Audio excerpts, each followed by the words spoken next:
great. I've got to take a lot of stuff off my website, I can tell. It gets me into a lot of trouble. But it's all true.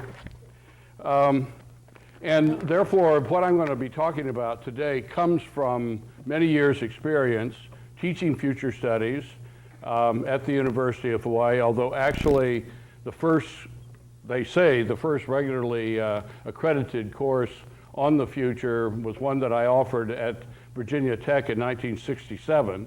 So I've been at it a long time teaching. And at the University of Hawaii, we have a master's in alternative futures where we try to teach people to be consulting futurists. And if you or any relative of yours is looking for an obscenely well-paying job, then that's it. I am really quite conflicted about my students who make many times more my salary out as consulting futurists. People desperately want information about the future, and there are very few academic programs where one can go and learn how to do it. So people are making up information about the future that's often very frightening when I see what people have to say. You may feel the same way after my talk.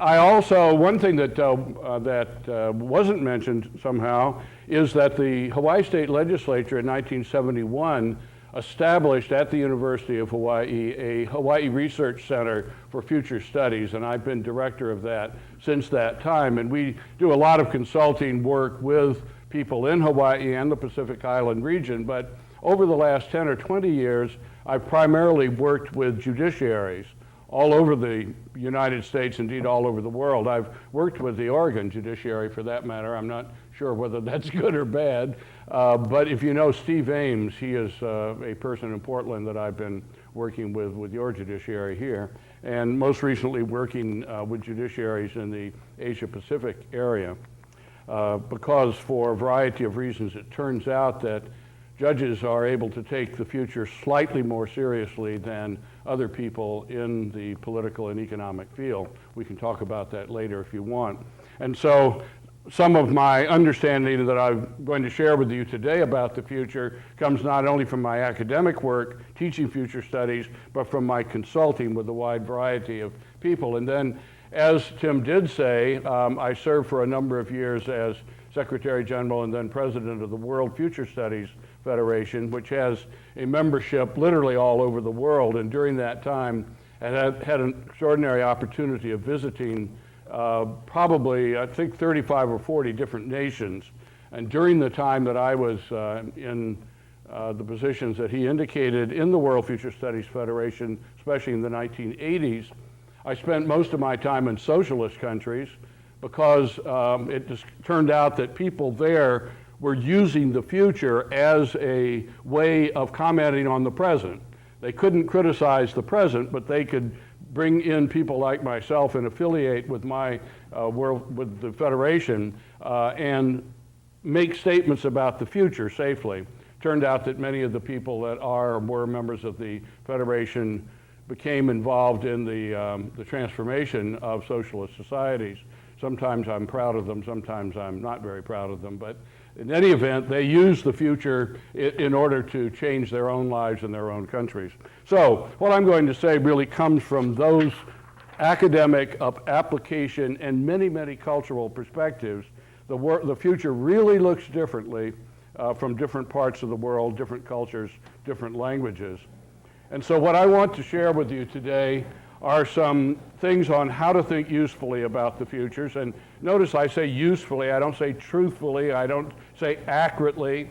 I don't know any more about what the future will be than you do, and some of you probably think you know better than I do or think can be known. But I do think there are ways to think usefully about it, and that's what I want to talk about. And then mention some things that seem to me to be particularly useful for people to be thinking about these days. Now let me start off by saying a few things about what future studies is and future studies is not. Right off the bat, and I'll sort of really go into this again a little later, it does not attempt to predict the future. Prediction to me, I use it to mean to accurately say before what will happen. And for almost anything other than the most immediate and or most trivial matter, I don't believe it is possible to predict the future. It is not crystal ball gazing, and I think that's often the misunderstanding. Frequently newspapers will talk about Jim Dator, crystal ball gazer, came and predicted the future, and you guys got it all wrong. I didn't do any of that. I don't have any of those things. But there is this notion, but neither is it wishful thinking. I'm not just making it all up, folks. There are ways in which one, in my opinion, can speak and think usefully about the future. This is one indication of it. I won't go into this in any detail, but it's an example of how futures research and future studies applies to planning, which then applies to day-to-day administration. And so in the work that I do, for example, with judiciaries, I normally am involved in this relatively far out, both in time and space, and usually heavily participative activity in which judiciaries try to think broadly about their futures and then apply that to some sort of a strategic plan, which is then used by administrators in day-to-day administration. So that's just one example of the way in which we try to make future studies useful. Did I warn you, Tim, that I'm going to ask these people to do something and therefore you might have to do something in relationship to it? And I don't know whether you're prepared to, although I did see several of you had pieces of paper and pencil, so perhaps if we can share our pencils and paper with other members of the audience. What I want to do is find out something about what's on your mind now, what your views about the future are. And I'm going to give you 4 very simple images of the future that were developed by Draper Kaufman quite a number of years ago. I've used this many, many times, many places all over the world, and I've got quite a collection of this. I can take this back home and say I've done research, you see, and therefore justify my being in this absolutely lovely place. Gee, I'm horrified how beautiful it is here. One of the things that I like to do is I live in Hawaii, the most remote spot in the universe, because, you know, it's a rather nice place to live. And when I travel, I like to have rain, snow, slush, horrible weather to justify this imposition, but I could be quite happy here. It looks real nice. You guys are fortunate. Anyway, so what I want to do is to ask you to choose one of these 4. None is necessarily exactly what you believe the future is or will be, but please humor me and choose the one that is closest. One view of the future, and this is sort of the flow of time, both past, present, and future, views the future or time as sort of a roller coaster in which someone has laid out the tracks beforehand and has put a car on the tracks and has placed you in the car right in the very front perhaps, or perhaps you're way in the back, can't really see what's going on. Anyway, somehow, the lever was thrown and down you go, down the roller coaster. And there are times when it's very frightening, very exhilarating. There are times when it's very boring as you chug slowly up. There are times when you can plainly see ahead what's there. There are other times you don't have any idea what's happening, but you have to go where those tracks go as the momentum carries you. That's one view of the future. A second view of the future says, well, the future's more like a river that has a certain flow, and I notice your rivers around here, they flow. And so maybe not quite that much flow all the time, but they're moving in a certain direction. And you are in a canoe in that river with a paddle. Did you actually go from Molokai? No, okay, it's a nice shirt anyway. I'm glad you didn't. And he has a T-shirt that says he went 32 miles from Molokai to Oahu, and that's hard to do in a kayak. But in any event, in this case, you're in a canoe in a river, going down the river. You have your paddle. If you come to rapids, you can use the paddle to go around it. If it broadens out into a lake, you can paddle. And so you have some direction over where you're going, but you basically sort of have to go with the flow. The third view considers it like an ocean, and in fact, sort of like being in Hawaii in the middle of the ocean, in which you decide, first of all, whether you're going to go anywhere. And if you go, you've got to make your own canoe and decide where in this round world you're actually going to head. And you have some image, some vision, some belief of a place that you want to go to because you've never been there before, which is how Hawaii got explored or discovered. Do you know that the Polynesians for 1,000 years had an image of a place called Hawaii, and they would go to one island to another. Is this it? No, not it. Is this it? No, not it. When they got to Honolulu, Hawaii, they said, yeah, this is it. They didn't go any farther. Good thing, it's a little rocky, a little north of that, but in any event. So that's the idea. You have an image, you have a vision that impels you to go, place you've never been before, and you set sail or get in your kayak and begin to head in the direction. And if you decide later you want to go in a completely different direction, you can do that as well. Now, you might not make it. You might all have been a hallucination, no real place to go to, or you might, in fact, achieve your dreams. And then the fourth view is the future is a game of chance, sort of like Monopoly or some card game, board game rather, where you throw the dice, read what the dice say, move forward, you go back 3 spaces or go forward 3 spaces or go back to go. You've played the game. So there's not much influence of either what you've done or where you've been. You just have to muddle through, doing the best you can with whatever the current situation is. So would like you to believe that these are 4 views of the future. Which one of the 4 is closest to yours? Please just choose one.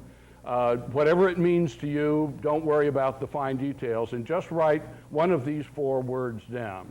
And then if Tim could please collect them and tabulate them. Now what do you want? What do you think it is? Not what you think it's going to be, but what you think it will be. Will be. I'm asking you to do what I said couldn't be done, predict the future. But basically, how do you think the process works? And could you just tabulate that, and while I blather on a little later, give it to me, and I'll reveal the results. Okay. This little diagram here contains sort of a logo of what future studies is from my point of view. And I just illustrated what to me is the central core of future studies, which are images of the future, ideas about the future. Before I go any farther, let me ask how many of you in all of your academic training from the pre-kindergarten to whatever your post-PhD is, have had one course, at least one course, that deals exclusively or primarily with the study of the future? Would you raise your hands? Great. Not a single hand is raised. I'm sure that I suspect the situation. Have you ever had a course dealing primarily with the future? A course dealing primarily with the future? No. Okay. Neither did anybody else.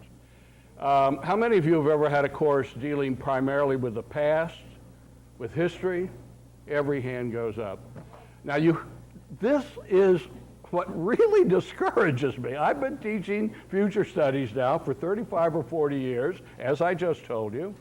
I go around, and I would say everywhere I go, virtually, this is the answer I get. People have had courses on the past over which they have absolutely no control, that is the past, and no courses on the future, the only thing that matters, the only arena over which you have some influence and control. And that just really strikes me as strange. Yes, ma'am? And even the past is tampered with history. Yes, well, that's true. And some people will say that, well, you can't teach a course on the future because the future doesn't exist. And of course, my answer is the past doesn't exist either. In an empirical sense, in a scientifically observable sense. In each instance, we have information or beliefs or fragments of the past and the future, and we frequently manipulate our images of the past in order to redefine who we are. This has certainly been true, let's say, of the women's movement over the last 40 or 50 years, of black movement in Hawaii. There's a huge activity now reinventing, redefining what history means. It's terribly important to be who you want to be, to have a past that allows you to be that person too, but so also the future, it seems to me. And so future studies, I don't study the future, I study images of the future, ideas about the future which people have and which people use to determine, to some extent, and often to a large extent, the way they act or do not act at the present time. And so the thing that is possible to study in a academic and I suppose scientific sense are images of the future, but not the future itself. So that's why images are at the core of my understanding of future studies. And we'll find out in just a minute in a very simple way what your images are, and I'll tell you the truth. No, I'll tell you, and a possible implication of what your conclusions are, whatever they are. But the thing that then makes it possible for me, from an academic point of view, to study, and from a consulting point of view, to help others usefully incorporate ideas about the future into their work, are theories of social change, theories about what society is, how it's structured, what parts of it change, what causes change, what parts of it resist change, and so forth, so that the theories, varieties of social science and other theories of social change are an important component. And then according to what these theories tell us, we are either able to monitor change or cause change or prevent change or anticipate change usefully. And so the methods are always related. The envelope, please. Thank you so much. You don't do it. Oh, okay. I'll add one more, but I won't tell you what he's had to say. Okay, thank you. Okay, we have 3 of you. Oh, no, wait a minute. Here we have it again. We have 1 of you on a roller coaster. We have 15 of you on a river. We have 9 of you on an ocean, and we have 3 of you in a game of chance. Those of you on the roller coaster and the game of chance are now excused. You don't need to attend the rest of this. But you might be right. You might be right. From my point of view, I'm an ocean person myself. I believe, probably falsely, in fact, if I were to be honest about my own ability to control my own or influence my own, much less my community's future in Hawaii, I would have to say I've been a dismal failure. But I still believe that it is possible and I think necessary to consider the future to be an arena over which one has individual and collective control, or influence in any event, influence, not control, and that democracy and our various forms of governance should to some extent be oriented, I believe, towards preferred futures. And therefore, those of you who share with me the ocean and the river perspective at least understand that you have some measure of control over it. And I hope you will all rise out of your positions of middle management up to the boss, and everything will be all right. Well, I don't know. In any event, I'm taking this home as data, and we'll add it to the collection of other things I plan to do when I retire, which is analyze all these things somehow. Okay. A couple of laws. The future cannot be predicted because the future does not exist. As you'll see if you actually happen to listen carefully to what Tim said in his introduction, he used the word futures, and all of the organizations that I'm affiliated with insist on the plurality of it. The future as a single thing does not exist in a form that can be predicted, accurately described before. The future cannot be predicted, but alternative futures can be forecast. And I distinguish forecasting the future from predicting the future. A forecast is not intended to be an accurate statement, but a logical statement, or at least one in which it's an if-then type contingent statement. that helps you explore consequences of various assumptions that one might have. And so forecasting alternative futures is the heart and soul of future studies from an academic and consulting point of view. And thinking of the futures as plural, as alternative, as the arena of the possible, rather than a single thing that is inevitable, is to me an important aspect of what we try to do. But then the whole point of the whole thing, from my point of view, the future cannot be predicted, but preferred futures should be envisioned and created. It is the envisioning individually and I think also collectively of preferred futures and the attempt to move towards it that I think is what makes futures a useful enterprise for individuals and organizations. But it is important to understand that this is a vision of a preferred future. It's not a blueprint. It's not a plan. And in many ways, the futurist curse is, may your dreams come true. One of the problems that we often have is to believe that we have some vision of a perfect society and then assume somewhere along the way that we've achieved it. That certainly is one of the problems of communism during the period of really existing socialist communities. So the vision needs itself to be critiqued constantly as we go along and refreshed and changed on the basis of new experiences and new possibilities.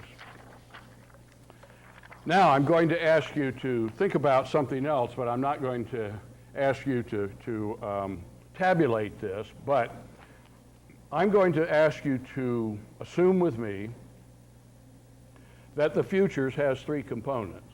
Now, one of the many things I haven't done so far is to give you a time span by what I mean by the futures. And basically, I am talking about things, the future doesn't really begin until about 15 years out. And from my point of view, generally speaking, it ends about 50 years out. Generally, the futures that I'm going to ask you to think about here and that I'm going to be talking about with us tonight are the next 20, 25, or 30, maybe 35 years, that time span. Okay, with that in mind, I believe that the futures has three components. That time span, 20 to 35 years, will have three things in it. One I call continuations. Those things that have always existed. Those things that are found in our past and our present, as far as we know in all societies everywhere. Therefore, we can be confident that they're part of our future. Secondly are those things, they often take the shape of cycles, so I'll use that term, but things that are not part of the present, but which did exist in the past and which we believe will exist in the future, or the opposite of that, things that are very important now that were unimportant in the past and might be unimportant in the futures. So that's a second component, things that have some sort of a cyclical basis. And the third are things that are novelties, things that have never before been experienced by humans anywhere, as far as we know, that don't exist now, but which will exist in the futures. Now, I'm going to ask you to tell me, to tell yourself, what percentage you believe each of these things contributes to the futures. And don't say 33 1/3. Try to make some judgments. What do you really think is the most important characteristic? Those things that are always part of the human experience as far as we know, those things that have a cyclical basis and therefore can be understood to some extent on the basis of understanding past cycles and forecasting them in the future, and those things that are completely new. Now, let me just say that our educational system, you just demonstrated it, assumes that most of the future is a continuation of the past. That if you know the past pretty well, you know everything that can be known about the future. And that may be correct. It also, an aspect of this is that the way humans are animals, And the way humans and any animals learn things is best through direct experience. For example, what I'm doing to you tonight, talking to you, I know after 50 years of teaching, is a horrible way to transfer information.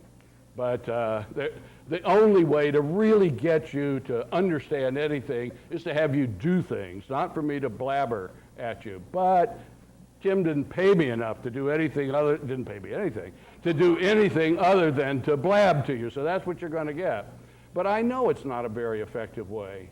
The way we really learn things are to experience them repeatedly, or to experience them dramatically, so that we feel an important part of it. Well, if most of the future is something we've experienced, then we don't need to worry very much about it.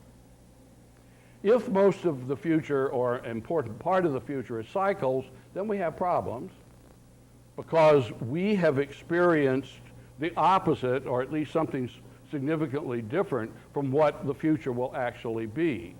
But to the extent we are following historical trends continuing into the future, we can at least intellectually understand what the future might be like from examining past cycles and seeing where we are in the ongoing cycles. But if most of the future is novel, then we're in trouble because we have no way, on the basis of our own experience, directly to understand what's happening. So your answer to this is even more important, it seems to me, than your answer to the 4 images of the future that I gave to you earlier. And certainly, the way it used to be, and maybe the way it is now, but certainly the way it used to be for very, very long periods of human experience, certainly for all of the thousands of years that we lived in stable tribal societies, or the years that humanity has lived in stable agricultural communities, it was possible, I would say, that 80% of the future was a continuation, 15% perhaps was cyclical, and novelties were so rare there was no point to even worry about it whatsoever. The future wasn't, in fact, largely predictable, and therefore, in such societies, learning what worked in the past was, without a doubt, the best way to anticipate the future. Every once in a while, we would have the 7 fat years and the 7 lean years, and if winter comes, can spring be far behind, and all of these things that teach us to expect cycles of growth and decay and so forth. And then we would go to the soothsayer, to the tea leaf reader, for those rare episodes of novelty. Now, our educational system still assumes this, it seems to me, that basically most of the future is understood in the past.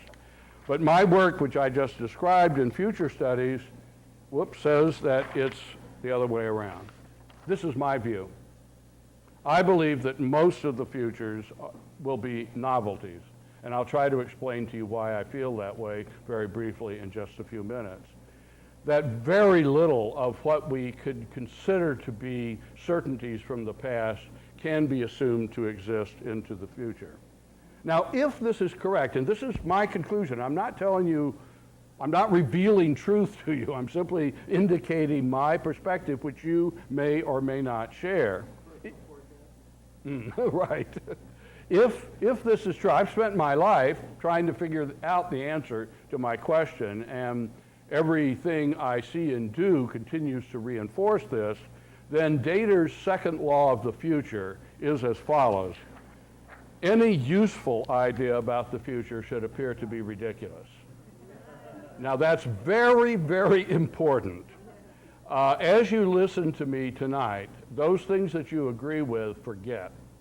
Those things that you disagree with, think about. They might be worthless.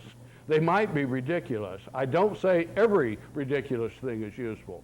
I say that anything that is useful about the future, if most of the future is novel, will appear to us to be ridiculous, something we haven't heard of, something that is absurd, something that is offensive, something that is obscene, something that is sacrilegious. Now, this is my conclusion, and on this conclusion, I base my consulting, which is why I don't command large figures, because I go to organizations and don't tell them the comforting things they want to hear. I tell them what seems to me to be the case, and they say, oh, that is the stupidest thing I've ever heard. And I say, yes, thank you. That's right. If they say, oh, wonderful talk, yes, we've heard of that, we have research teams on it, absolutely right, then I failed. If I am correct in my assumption about the importance of novelty in the future, if, in fact, most of the future is perfectly normal, experienced by all of us, then I'm a mere alarmist, and you can go back home and turn on MTV and not worry about things. It's all up to you, I don't know. But anyway, I try to teach people and try to manifest in my own life not to expect to be popular, not expect to be well received, not expect to be well paid, but rather to be always, people say, why did you bring him, Tim? You know, really, I mean, it was such a lovely day, I could have been out, and I came in here and I had to listen to that crap. If that's your reaction, then I will have succeeded. If you tell him, good job, I really enjoyed it, then I apologize.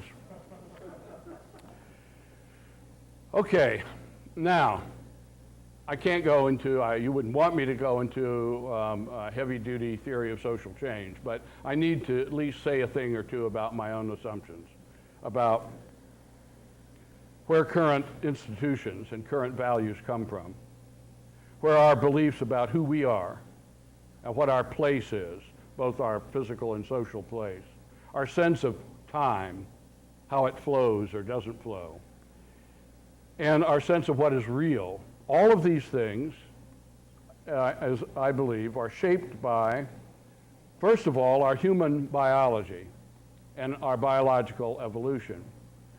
We are animals, we are primates, we are genetically only marginally different from chimpanzees and some of the large apes. We are fundamentally animals of a particular type and are strongly determined by that feature of us.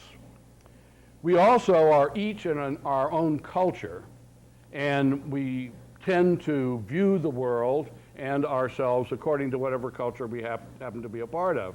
I spent 6 years living in Japan, teaching in a Japanese university in what I thought was Japanese language, and was a very different person when I was in Japan speaking Japanese with other Japanese than what you see me now. I was much quieter then. I was more modest. I never used the word I. I was modest. No, modest. You can't say it. In English, you keep talking about yourself.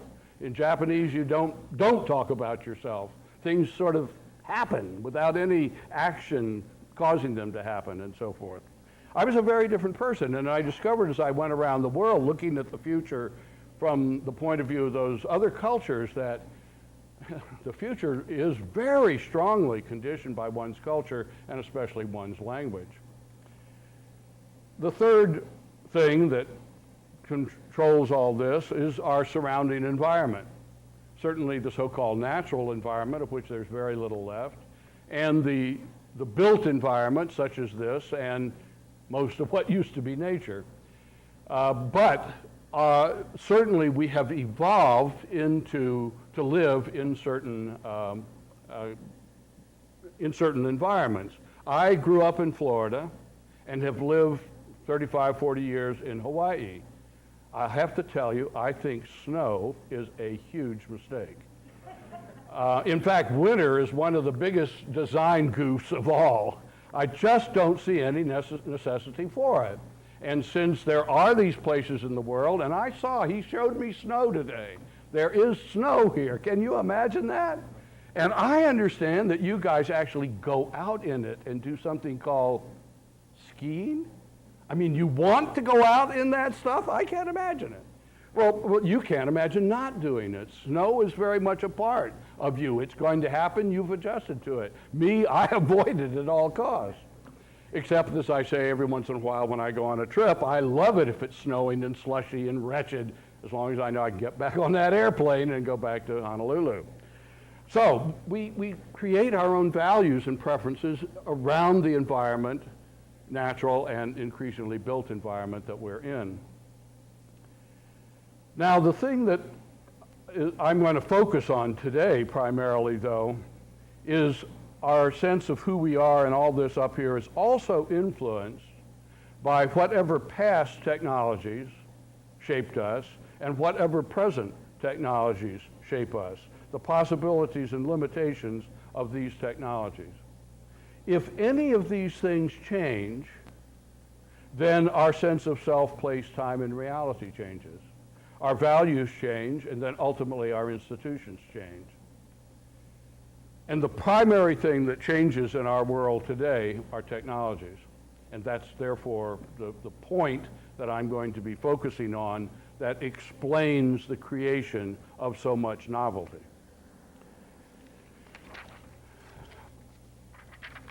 There are 4 factors influencing social change. Technologies, technological change, and to me that's the prime cause of almost everything else. Age cohort and demographic change in general. I'm not going to have a chance to talk too much about demographics in general, but I will say a word or two about age cohort. I do think cycles are important. And also, I spent a lot of time at the beginning of my talk indicating that individual decisions and individual and collective actions are important as well. But I place it number 4. From my point of view, the major agent of social change is, in fact, technologies. I think you can understand a lot about the novelty of the future by studying how current technologies that exist somewhere, that some people use, but most people don't use, observing how those people behave, and then forecasting how, as those technologies diffuse, other people in the community and eventually around the world might behave differently. So one can get a lot of understanding of what lies ahead by looking at the diffusion of currently new technologies. But the main thing, obviously, that we focus on are the creation and diffusions of new technologies. Now, why do I think technology is important? Not in and of itself. It's because it changes the way we behave. We can do different things. And since we can do different things, we begin to believe different things about ourselves. So technology changes our behavior. The behavior changes our values, our consciousness, our sense of who we are.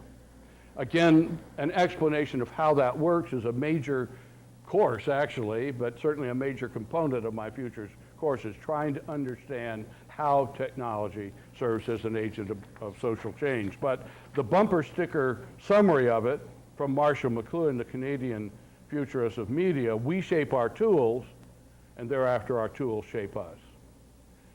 Technology is not neutral. Technology is not evil. Technology is transformative. It transforms us. We are who we are now because of the biological and cultural and environmental things, but also because of our past technologies. Introduce new technologies, we begin to behave differently, we become different people. And so looking at some of the technologies that are currently existing and slowly being diffused, and primarily looking at technologies that are still on the drawing board and anticipating how they might develop over the next 20, 30, 50, 100 years, that's primarily what I and many other futurists do. I'm going to go back to that in a few minutes, but I've got a couple of other things I would like to do. I'd just like to say a word or two about the second factor, changing demographics, the changing size, distribution, and diversity of populations. There's a whole lot I would like to say about that. In the interest of time, I won't. But I would like to say something about changing age cohorts.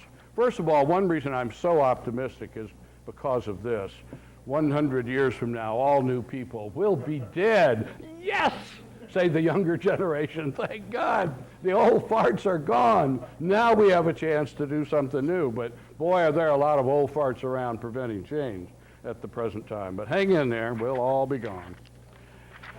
So, there are a wide variety of people these days doing age cohort analysis. The one that I find most useful, I'm sure you've heard of it, is by William Strauss and Neil Howe in a book that they wrote in 1999 called Generations, A History of America's Future from 1584 to 2069.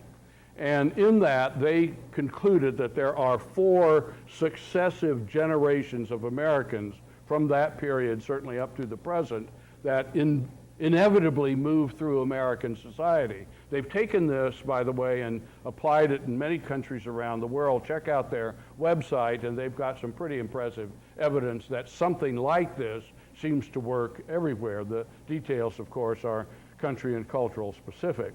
And they've written a number of other books, but perhaps you have heard the most recent one, Millennials Rising, and so I want to just very briefly say a word about that. First of all, they have over here the 4 generation types that cycle through American history. You can start with the idealists, people that have some new idea of a new world from the one in which they are living. But they are unable during their lifetimes to change the world according to their ideals.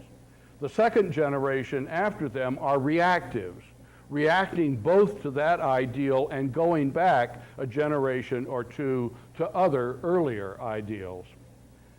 The third generation is probably one of the most interesting, though. They're called civics because they take the ideals of the idealists and live it. They make that world come true, taking it as obvious. But eventually that idea, and usually the technology that made that idea possible, runs out of steam, no longer is adaptive, but they don't have any other idea. So they simply adapt to whatever is going on. Now, how does that fit in our lives and times?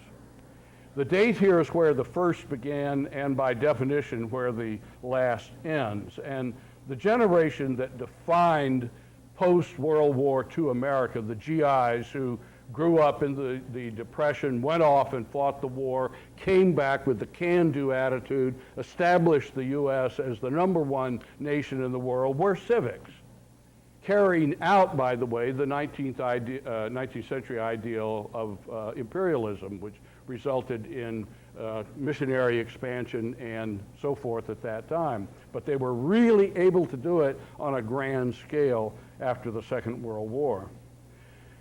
The generation that followed them were the smallest age cohort in American history.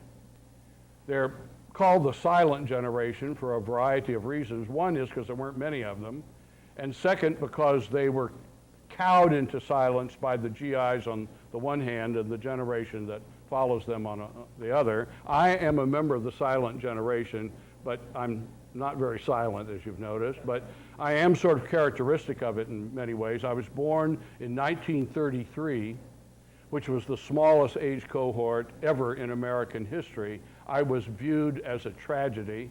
If abortion had been an option, you would have a different speaker tonight, because it was awful when mother found out that she was pregnant with me at that time. And there were a lot of other things that weren't particularly good about my being born at that time. Life was pretty rugged. But it turned out it was wonderful for me, and all you other silents will have to agree with me, because out came the boomers. Just millions of boomers all over the place. And so, on the one hand, the GIs went off and died, so there weren't many of them in competition, and the boomers came, and as a teacher, I had all these students to teach. It was great. I never worried for a single minute about my future. I knew I could do whatever I wanted to do because there was no competition. Would I be a tenured professor at the University of Hawaii if there'd been any competition? No. I did say University of Hawaii, I didn't say Harvard, right? I mean, they do have some standards, but No, obviously I couldn't fail under that circumstance. So it looked like a tragedy, but it turned out to be wonderful. And the boomers, well, you guys, some of you are boomers and you know all about the boomers. That's the largest age cohort we ever had. And you can look at me and perhaps see that I'm a bit conflicted because in some ways I'm sort of an old GI. I know a whole lot about the past and about my grandmother's day, but basically I'm a hippie at heart. Yeah, hippie wannabe, right, rock and roll, it'll never die. Those are the good old days. I was, you know, geriatric when it was happening, but nonetheless I was with it. And so we didn't have our own identity. Most people my age identified with the GIs. The smart ones identified with the boomers. Right. And you're the ones that are here, right? Okay. And then there's this generation you've heard so much about, the sorriest generation in American history, so sorry it doesn't even have its own name, the Generation X. And they're relatively small, very few. Not as few as the silent, but much fewer than the boomers. And I know from dealing with them as students, as my students, and especially in the consulting, people just hate Generation X. Hate to manage them. They're not manageable. They won't work. They're all individualists. They want to do yeah, I'm getting recognition here, right? And you don't want to have these guys around. Well, I say don't worry. There are not many of them. They're just a flash in the pan. They're going to go away. Just tolerate them, ignore them, because in high school still are the millennials, and these guys are something else. If you want a reason to be optimistic about the future, these are it. These guys, first of all, look, they're civics. They're civics that take the boomers' ideals as given, but for the most part, they are only children of two educated and working parents who have always been in daycare, always been in adult supervision, always been in situations where there are rules. All games are played according to rules, and there are referees that enforce these rules. And sometimes you win, and sometimes you lose, and you still get ice cream. And whatever happens, it's okay. And your mother takes you to soccer, and then she takes you to Mandarin lessons, and then she takes you to Suzuki piano lessons, and you know how to do everything. They study real hard in school. They know all sorts of stuff. They study in group projects. They know how to work and cooperate. I go around the world saying, beware. The first generation of competent Americans is about to show up. These guys are really great. So, and there's a lot of them. Not as many as the boomers, but they'll overwhelm the Xers, and poor old X will be there doing whatever they're doing, and so on, and so on. Oh man, I'm running out of time and you're running out of patience, so let me just skip over the cycles and skip over some of that stuff and skip over the decisions and just make a word or say a word or two about technology. Remember I said that new technologies, especially new communication technologies, challenge, alter, destroy all institutions and values based on the previous limitations and requirements of place, time, and reality that the old technologies required, and create new institutions and values. And we live in we used to live in a modern world around the printed word where everybody had to go to work because that's where the words were stored. That's why you have this obsolete but lovely institution, this university campus, where people go. I don't know why, but anyway, they had to at one time. That's where the teachers were, that's where the books were, that's where the libraries were, and what you do is you produce more words. That's basically what work is in the modern society. Everything about the modern society was focused on teaching people how to read and write. That's what education is about, teaching people how to read and write. At the University of Hawaii, I don't know here, we have what are called writing intensive courses. Now, first of all, Americans are the only people in the world that teach their native language at the university level. No one else does that. But not only do we do it, we teach it over and over and over and over again, because obviously it's either beyond mastering or it's a myth.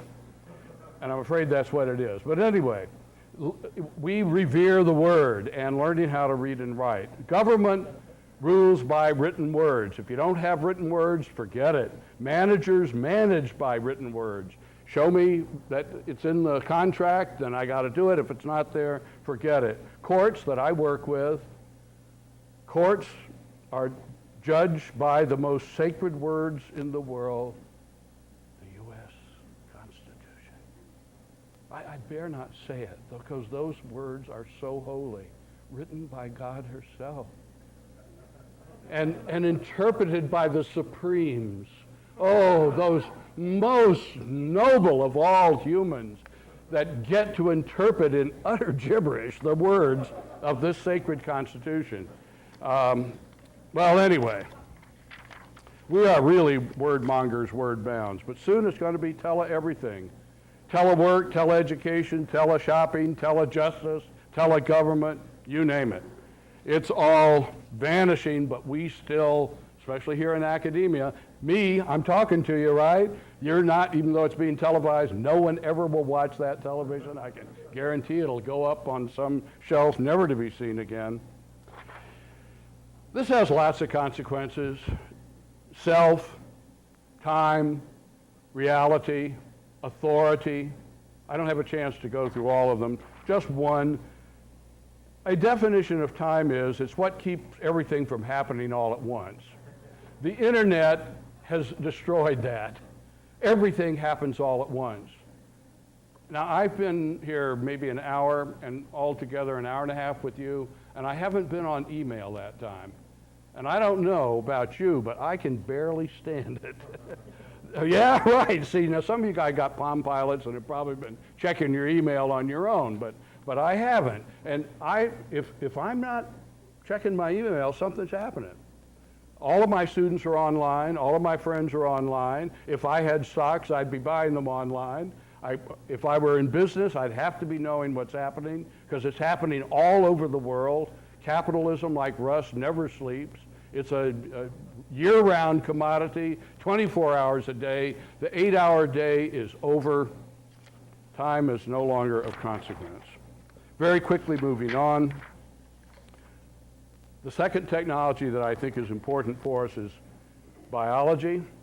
Biology is an information science, and I think we need to look at biology as a communication technologies, and I think it will take over all major economic activities, rival the so-called information economy, will merge with the electronic information and new materials economies and create a new genetic economy over the 21st century.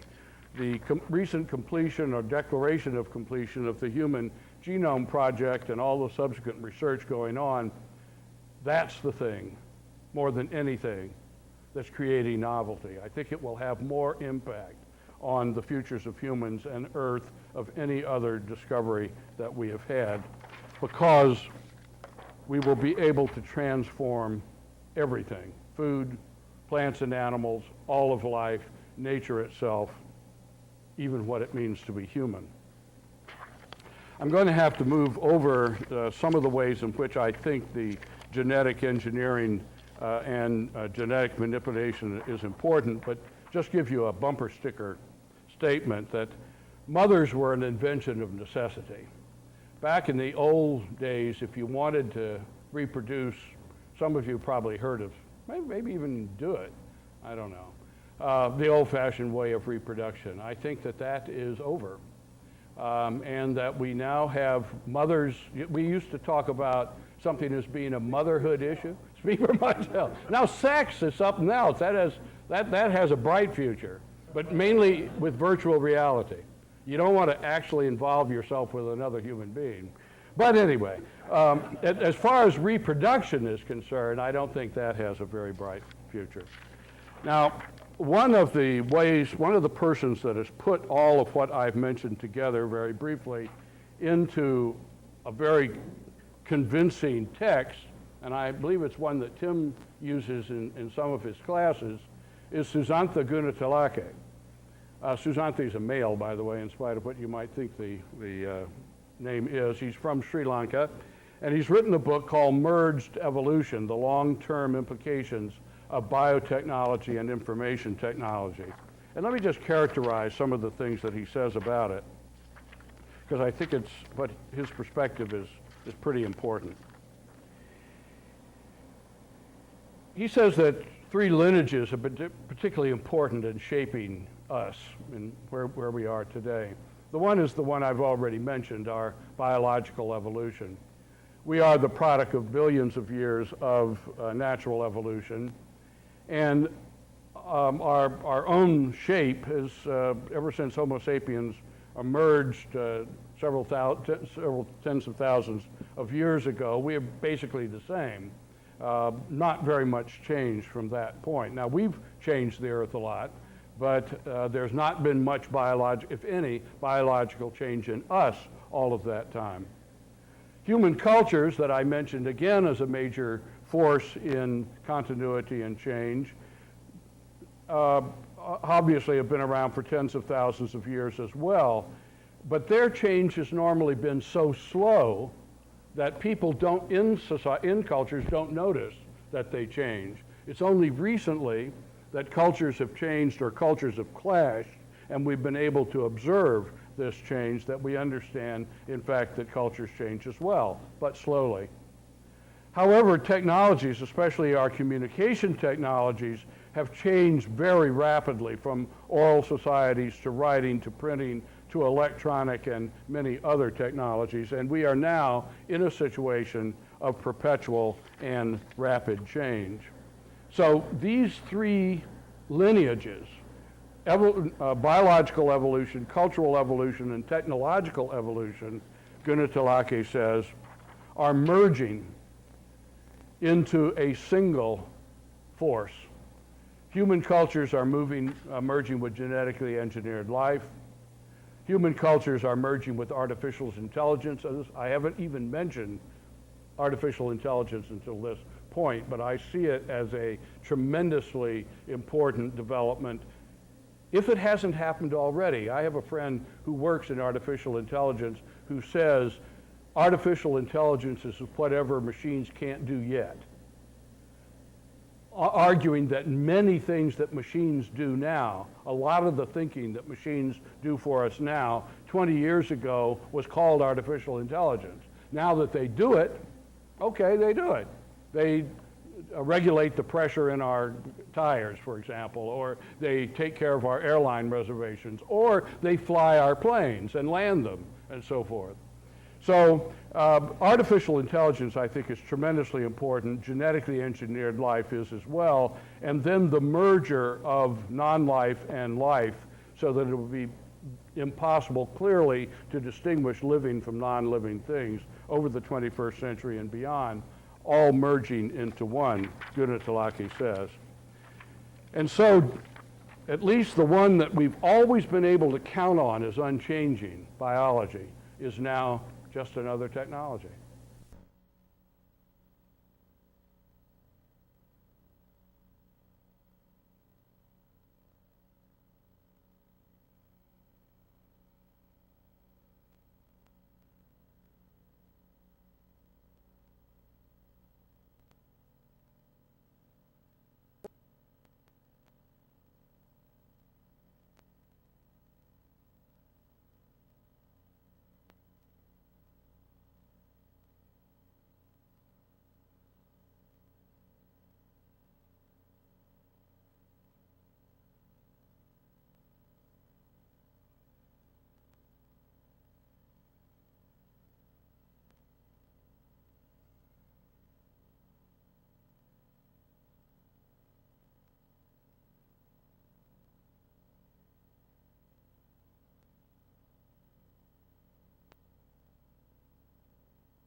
They were more able to take care of themselves. They had a culture cultures that were rich in terms of burial ceremonies and other things like that. They had a lot going for them, but now they're gone. Now, anthropology and folks that study this sort of thing change the stories over and over